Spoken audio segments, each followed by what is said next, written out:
अस्सलाम वालेकुम students, my name is Hafiza Zafar. Welcome to my YouTube channel वीओ शॉर्ट लेक्चर। तो कैसे सब स्टूडेंट्स, उम्मीद करती हूँ सब खैरियत से होंगे।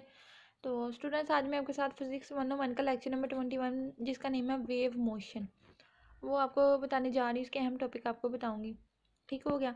तो लेक्चर को आपने अच्छे से वॉच करना है स्टार्ट से लेके एंड तक। और अगर आप मेरे चैनल पर न्यू है तो जल्दी से चैनल को सब्सक्राइब कर दे, साथ में वीडियो को लाइक शेयर कमेंट भी ज़रूर कीजिएगा। और बेल आइकन पर जो ऑल का ऑप्शन होता है उसे क्लिक करते हैं। इससे ये होगा कि मैं जितनी भी लेक्चर की वीडियो या जीडीपी असाइनमेंट वगैरह का सोल्यूशन शेयर करूँगी उसका नोटिफिकेशन आपको मिल जाएगा।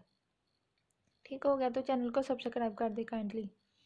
हाँ जी, तो आज हम पढ़ेंगे लेक्चर नंबर 20 फिजिक्स 101 का, जो कि मिड टर्म के सिलेबस में इंक्लूड है। वेव मोशन, वेव का क्या मतलब है? सिंपली सी बात है, वेव क्या होती है? लहरें।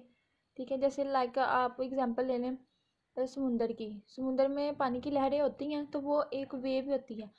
देखिए मैं आपको एग्जांपल देती हूँ। कोई बड़ा सा समुंदर है, ठीक है, कोई समुंदर है, उसमें आपने कोई स्टोन फेंका है, पत्थर फेंका है, तो वो क्या होगा, उसमें पानी की लहरें बन जाएंगी ना, वेव्स बन जाएंगी। एक से एक नहीं, बहुत ज़्यादा लहरें बन जाएंगी। तो ये होती हैं वेव्स, लहरें। तो इनकी मोशन क्या होती है, किस तरह की होती है, इनकी मोशन की डायरेक्शन क्या होती है, तो वो ये सारा कुछ ना आज हम इस लेक्चर में स्टडी करेंगे। तो फर्स्ट वाला पॉइंट है, wave motion is any kind of self repeating. Wave motion की डेफिनेशन है ये, आपको आ सकता है define wave motion. Then you will write wave motion is any kind of self repeating. Self repeating का क्या मतलब? सेल्फ क्या होता है? खुद। रिपीटिंग, रिपीट होना, बार बार किसी चीज़ का, मतलब बार बार रिपीट होने वाली ये मोशन जो होती हैं wave. Wave motion is any kind of self repeating जिसमें पीरियोडिक और ऑसिलेटरी होती हैं। ठीक है। Motion that transport energy from one point to another, ऐसी मोशन जो एनर्जी को एक पॉइंट से दूसरे पॉइंट तक ट्रांसपोर्ट करती हैं, वेव मोशन कहलाती हैं। ये आपको एमसीक्यूज भी आ सकता है, आपने याद रखना है सिंपली कि वो तो ऐसी वेव जो एनर्जी को एक पॉइंट से दूसरे पॉइंट तक ट्रांसपोर्ट करती हैं, that is known as wave motion. तो ये वेव मोशन की डेफिनेशन है, मैंने आपको बता दी, आपने अच्छे से कर लेनी। Wave motion is any kind of self repeating motion that transport energy from one point to another. ठीक हो गया। ये एक आपका शॉर्ट क्वेश्चन बन गया। उसके बाद देख लेते हैं, waves are of two basic kinds. Waves की दो बुनियादी काइंड्स हैं, दो बुनियादी किस्में हैं, दो टाइप्स हैं इसकी। कौन कौन सी हैं? लॉन्गिट्यूडनल वेव्स और ट्रांसफर वेव्स। अब आपको ये डिफरेंस आ सकता है, differentiate between longitudinal waves and transfer waves. तो आपको ये डिफरेंस इनका पता होना चाहिए। ये नहीं कि आपने मिक्सअप कर देना ट्रांसफर को लॉन्गिट्यूडनल में और लॉन्गिट्यूडनल को ट्रांसफर में, ऐसा नहीं आपने करना, आपने इनका डिफरेंस याद रखना है। चलिए पढ़ लेते हैं। लॉन्गिट्यूडनल वेव्स क्या होती है? The oscillation is parallel to the direction of wave travel. जो वेव की वेव ट्रैवल मतलब वेव जिस फॉर्म में ट्रैवल कर रही होती है, ट्रैवल का मतलब होता है सफ़र करना, ठीक है। वेव जिस फॉर्म में ट्रैवल कर रही होती है उस डायरेक्शन की बात हो रही है कि उसकी जो ऑसिलेशन मोशन होगी वो इसके पैरेलल होगी। द ऑसिलेशन इज पैरेलल, जो ऑसिलेशन है वो पैरेलल है to the direction of wave travel. जो जिस सिमत में वेव जो है जिस डायरेक्शन में ट्रैवल कर रही है उसकी क्या होगी? पैरेलल होगी। क्या पैरेलल होगी? ऑसिलेशन। ठीक हो गया। Example sound, spring, P type, earthquake, waves, ये सारी इसकी एग्जाम्पल है। आपने ये भी इसके लिए भी याद रखनी है। ये एग्जाम्पल दी जा सकती हैं और आपको पूछा जा सकता है what these are the example of. तो आपको पता होना चाहिए कि ये लॉन्गिट्यूडनल वेव्स की थी और ये ट्रांसफर वेव्स की एग्जाम्पल है। क्लियर? अगेन मैं बता देती हूँ, इनमें डिफरेंस आ सकता है।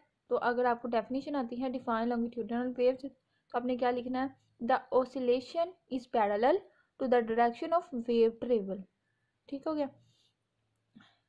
Example sound, spring, P type, earthquake, waves, ये इसकी एग्जाम्पल आपका ये भी एक शॉर्ट क्वेश्चन क्लियर हो गया। उसके बाद देख ले ट्रांसफर वेव्स क्या होती हैं? The oscillation is perpendicular. वहाँ पे सिंपल सा डिफरेंस है, आपको याद होना चाहिए, भूलने वाली चीज़ ही नहीं है कि लॉन्गिट्यूडनल्स में तो पैरेलल थी और जो ट्रांसफर वेव्स थी उसमें परपेंडिकुलर थी। ठीक है, बाकी सारी सेम वर्डिंग वही आ जाती है डेफिनेशन में। अच्छा रीड कर लेते हैं। Transverse wave, the oscillation is perpendicular to the direction of wave travel. ठीक है। एग्जाम्पल रेडियो और light waves, string, S type, earthquake waves, ये सारी कुछ इसकी एग्जाम्पल। आपने इन दोनों के ये दोनों शॉर्ट क्वेश्चन अच्छे से याद कर लेने हैं। या इनमें डिफरेंस भी आ सकता है, तो किसी भी तरह से क्वेश्चन पूछा जा सकता है। तो ये दोनों ही क्वेश्चन जो है इंपॉर्टेंट है। ठीक है, यहाँ पे मैंने अभी तक आपको क्या बताया है? वेव मोशन की डेफिनेशन बताई है। आगे इसकी कितनी टाइप्स होती हैं? 2 टाइप्स होती हैं। कौन कौन सी हैं? Longitudinal waves and transfer waves. ठीक हो गया, क्लियर? अब ये लॉन्गिट्यूडनल वेव्स और ट्रांसफर वेव, इन दोनों में अलग अलग से भी इनकी डेफिनेशन भी पूछी जा सकती है, इन दोनों में डिफरेंस भी आ सकता है। तो वो मैंने आपको बता दिया। जो लॉन्गिट्यूडनल वेव्स होती हैं वो पैरेलल होती हैं और जो ट्रांसफॉर्म वेव होती हैं वो परपेंडिकुलर होती हैं। क्लियर हो गया? बाकी इनकी एग्जाम्पल है आपने कर लेनी है। अच्छा, यहाँ तक अगर आपको समझ ना आई हो तो आप मुझे कमेंट बॉक्स में पूछ सकते हैं, बाकी मैंने सारा क्लियर कर दिया। अच्छा, सेकंड वाला देख लेते हैं। Waves transport energy not matter. आपने याद रखना है जो वेव्स होती हैं, जो लहरें होती हैं, वो एनर्जी ट्रांसपोर्ट करती हैं, एनर्जी को मुंतकिल करती हैं, मैटर को नहीं। ठीक है? मैटर क्या होता है? मादा होता है कोई भी। ठीक है? मादे की हालत है अपने मैटर, स्टेट ऑफ मैटर तो पढ़ी होंगी, जो लिक्विड, गैस, ठीक है, ये सारी होती है सॉलिड। तो ये क्या करती है? Wave transport energy. ये आपने कुछ याद रखना है कि वेव जो है transport energy not matter. Clear? Taking the vibration of a string as an example, each segment of the string stay in the same place, but the work done on the string at one end is transmitted to the other end. Work is done in lifting the mass at the other end below. ये देखें, अब उन्होंने कहा है कि यहाँ से जो आपको दो बॉक्सेस और ये कुछ एक वेव से नज़र आ रही है, ठीक है, ये आपको उन्होंने एग्जांपल दी हुई है, डायग्राम से समझाया हुआ है कि देखें पहले जो पहला वाला जो पहली डायग्राम है जिसमें वो कह रहे हैं कि मतलब बॉक्स की पोजीशन जो है स्टार्टिंग में ही जिसकी वेव्स की पोजीशन जो है वो ऊपर है, ठीक है, लेकिन एंड वाले में क्या होगा? वेव जो है लास्ट में क्रिएट हो रही है, मतलब इनकी डायरेक्शन जो चेंज है, एक परपेंडिकुलर है और दूसरी क्या है, दूसरी जो है हमारे पास पैरेलल है इस फॉर्म में। ठीक है, बाकी आपने ये सेकंड वाला जो पॉइंट है ना, इसमें जो करने वाली चीज़ है सिर्फ और सिर्फ आपने याद रखना है कि wave transport energy not matter, that's it. ठीक हो गया? उसके बाद थर्ड वाला, the height of a wave is called the amplitude. Amplitude जो है आपने इसकी डेफिनेशन याद रखनी है। What is amplitude? यहाँ ये क्विज आ सकता है, ठीक है, अब इतनी छोटी भी तो डेफिनेशन नहीं ना वो दे सकते, तो ये क्विज आ सकता है कि the height of a wave, एक वेव की जो हाइट होती है, उसकी जो ऊंचाई होती है या उसकी जो लेंथ होती है उसकी बात कर लें, ठीक है, वेव की, मतलब कि एक वेव यहाँ एक किस पॉइंट से लेके कितने पॉइंट तक, कितने डिस्टेंस से लेके कितने डिस्टेंस तक, वो कितने फासले तक जो है अपना एम्पलीट्यूड क्रिएट करती है, मतलब कितनी उसकी हाइट है, कितनी कितना उसका डिस्टेंस है, कितनी लेंथ है, तो वो इसका क्या कहलाएगा? एम्पलीट्यूड कहलाएगा। The height of a wave is called the amplitude. ठीक हो गया इसका question. The average power in a wave is proportional to the square of amplitude. जो एवरेज पावर होती है उसको हम इंटेंसिटी भी बोलते हैं, इंटेंसिटी, ठीक है, एक वेव में is proportional to the square of the amplitude, जो कि एक एम्पलीट्यूड के स्क्वायर के प्रोपोर्शनल होती है। प्रोपोर्शनल का साइन मैंने आपको बहुत दफ़ा क्लियर करवाया हुआ है सेकंड प्रीवियस लेक्चर में, ठीक है, प्रोपोर्शनल का साइन क्या होता है। यहाँ से आपको ये शो हो रहा है ना, 1/r², द पावर 1/r², तो इसके जो सेंटर में है ये प्रोपोर्शनल का ही साइन होता है। ठीक हो गया?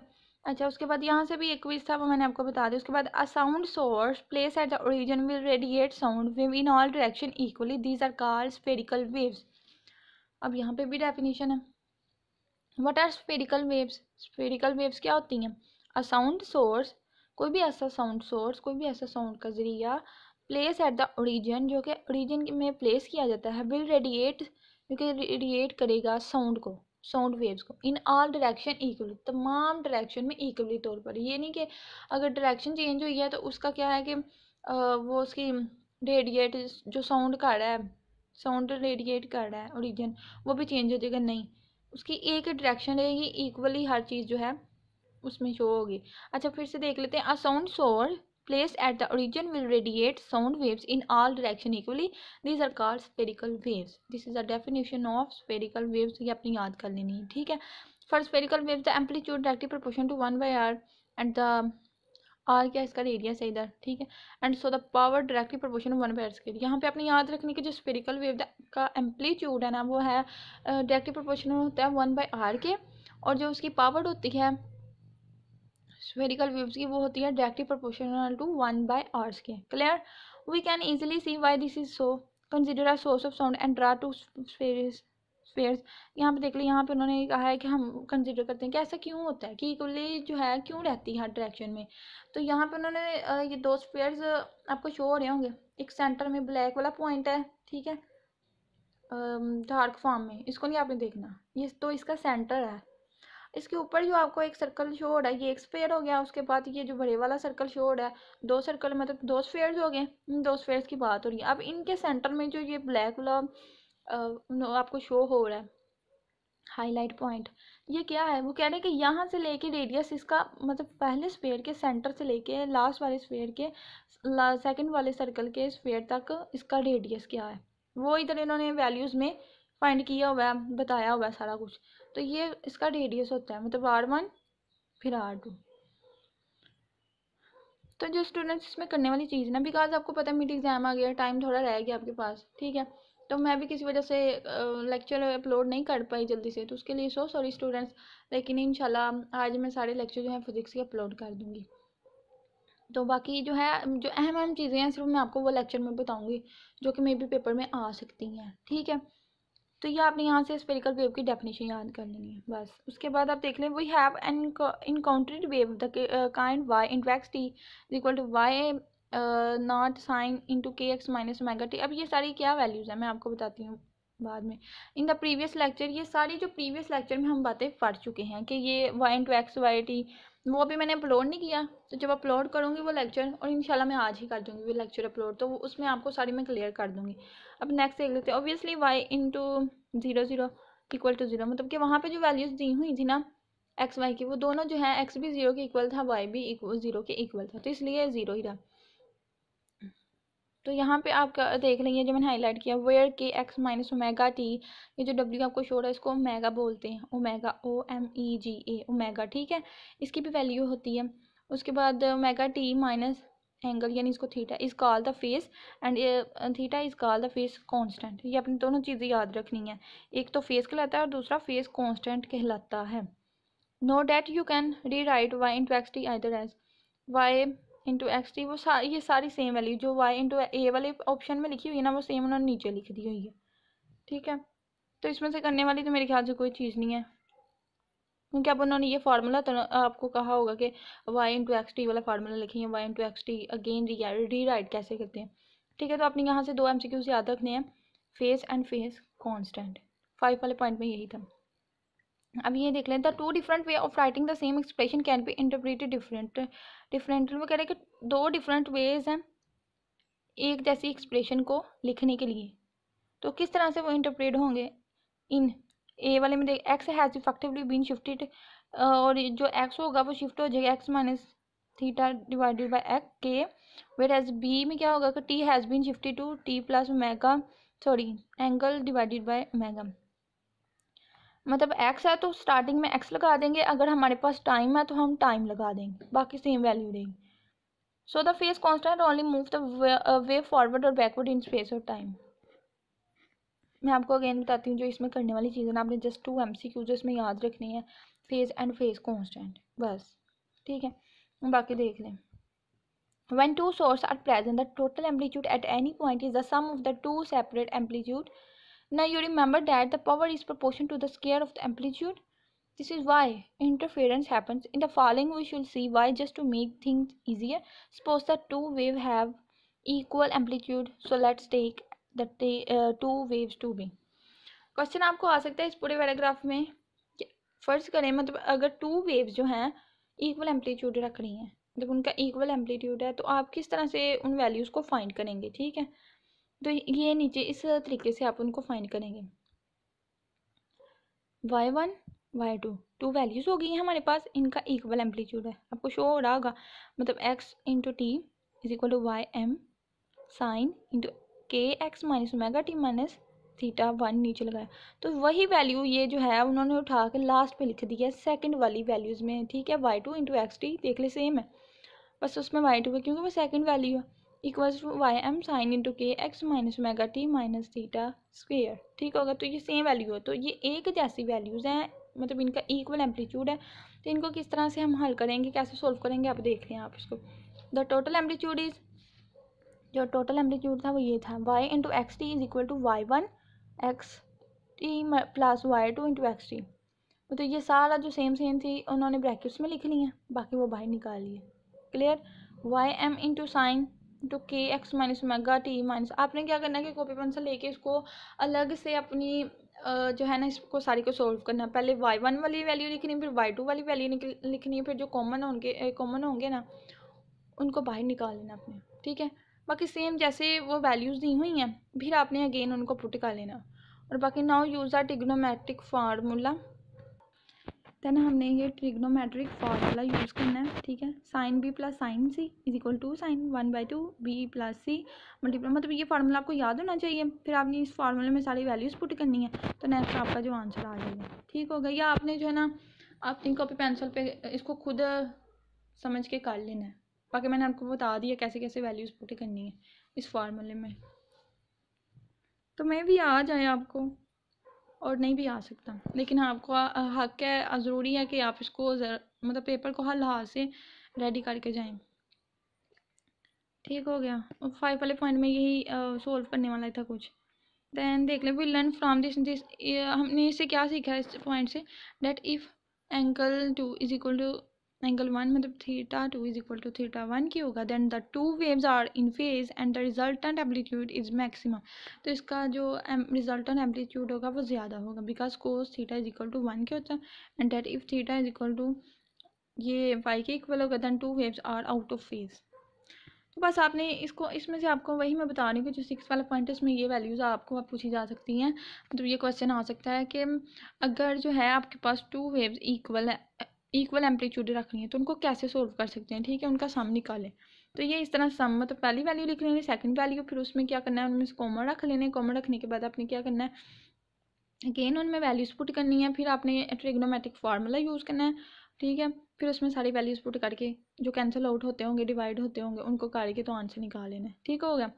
उसके बाद देख लें जो 7 वाला पॉइंट है, there was no time in lecture to prove, lecture में इतना मतलब टाइम नहीं है कि इसको हम प्रूव कर सकें अच्छे से, but you can look up any good book to find a proof for the formula that the speed of sound in the medium is v is equal to v divided by q, where b is the bulk modulus, b जो है bulk modulus है, and p जो है यहाँ पे, sorry इसको q भी बोलते हैं या p ये भी, तो is the density of the medium.